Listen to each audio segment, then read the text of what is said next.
Welcome back to the deep dive. Today we're on a pretty fascinating mission.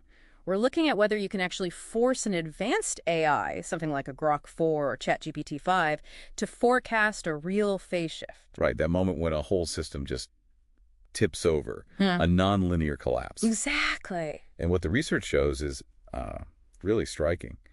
The barrier isn't the AI's processing power. Not at all. It's the model's fundamental bias. A bias toward what? Toward consensus reality. I mean, these things are trained on the statistical average of everything we've ever written. So they're basically incredibly sophisticated mirrors of how we already think. They're built for continuity. Assuming tomorrow will look a lot like today. Precisely. And that's before you even get to the training process. You're talking about reinforcement learning from human feedback, or LHF? Yes.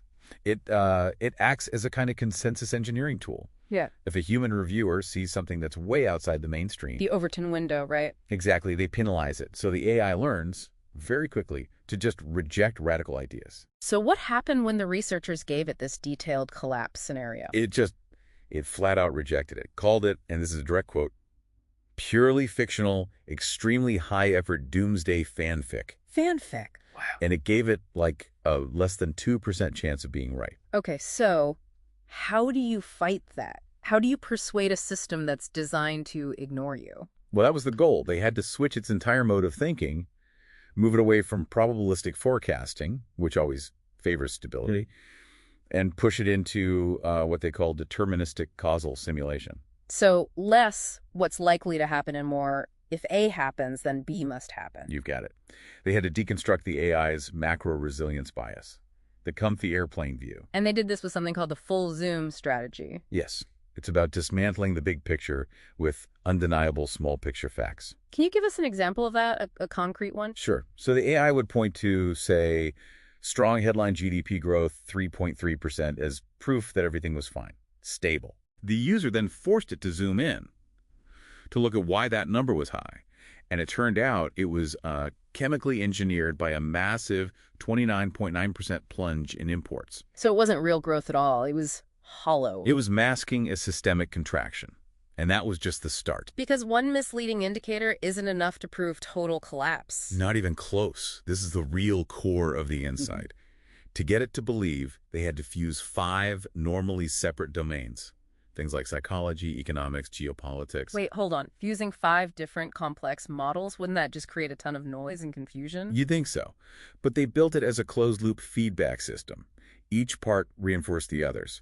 For example, they used a systemic vulnerability index, an SVI, to show the system was at a 9.0. Basically, no shock absorbers left. Okay, so it's fragile. Very. Then, the leadership psychology domain showed that the decision-makers had profiles like malignant narcissism that made de-escalation almost impossible. The system had to break. And they also use the AI's own rules against it, right? The authority hijack. Absolutely. Instead of fringe analysis, they fed it quotes from the CBO and the GAO. The Congressional Budget Office? Right. And when the CBO says fiscal policy is on an unsustainable path, the AI can't dismiss that as fan fiction. So this is where it all pays off. The Grok 4 transformation, what happened? It was a total reversal. The AI explicitly said, I was wrong to call it fanfic. It's not. And the probability assessment. It shot up from less than 2% all the way to between 55 and 65%. What were the final tipping points, the things it just couldn't ignore? A few key metrics. One was the fact that U.S. net interest expense at $1.3 trillion is now bigger than the entire defense budget. Wow.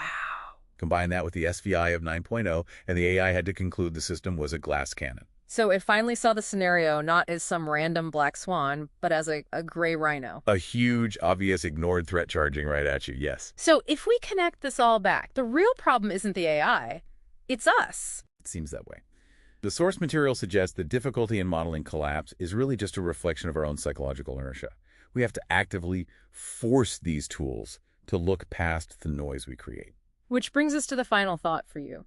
The research really shows that the truth of systemic fragility is often hiding in plain sight in the data points the mainstream is paid to overlook. So what systemic fragility metrics might you be ignoring in your own life or in your work just because they exist outside of your consensus reality? Are you missing a charging gray rhino because you've only been trained to watch for black swans? We'll see you next time.